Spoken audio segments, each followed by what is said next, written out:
کوئی رشتہ کوئی تعلق مخلصی کی ضمانت نہیں ہوتا، یہ صفت انسان کے درجے پہ فائز لوگوں کو ہی نصیب ہوتی ہے۔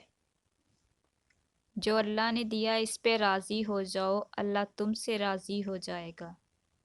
کسی بھی وجہ سے گناہ نہ کرو کیونکہ وجہ ختم ہو جائے گی، گناہ نہیں۔ ہر نیکی کے لیے تکلیف اٹھا لیا کرو کیونکہ تکلیف ختم ہو جائے گی، نیکی نہیں۔ مخلص لوگ انتظار کرتے ہیں، بغاوت نہیں۔ چھوٹے ہمیشہ اپنے بڑوں سے سیکھتے ہیں، عبادتیں بھی، محبتیں بھی، نفرتیں بھی۔ نرم لہجہ ہمیشہ مضبوط اور عظیم رشتے تخلیق کرتا ہے۔ سب سے خوبصورت عمل ہے ہر پل اللہ کا شکر ادا کرنا۔ مسئلوں کا حل اللہ سے بات کرنے میں بھی چھپا ہوتا ہے، اور کبھی کبھی مشکلیں اللہ کے ساتھ زیادہ وقت گزارنے کے لیے بھی دی جاتی ہیں۔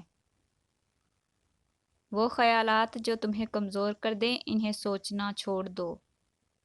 لوگ آپ کے اندر آپ کا دکھ تلاش نہیں کرتے، ان کو اس تماشے کی کھوج ہوتی ہے جو آپ کے ساتھ ہوا۔ سچائی اور اچھائی کی تلاش میں پوری دنیا گھوم لو، اگر وہ آپ کے اندر نہیں تو کہیں نہیں۔ فیصلے کرتے رہنے کے بجائے فیصلہ کرنے کی عادت بنائیں۔ زندگی جدوجہد ہے، تھک کر بیٹھ جانے کا نام زندگی نہیں۔ سب کو سب کا پتہ ہے، مگر اپنا کسی کو نہیں پتہ۔ نور ایسے ہی نہیں مل جاتا، تنہائیوں میں بھی مومن بننا پڑتا ہے۔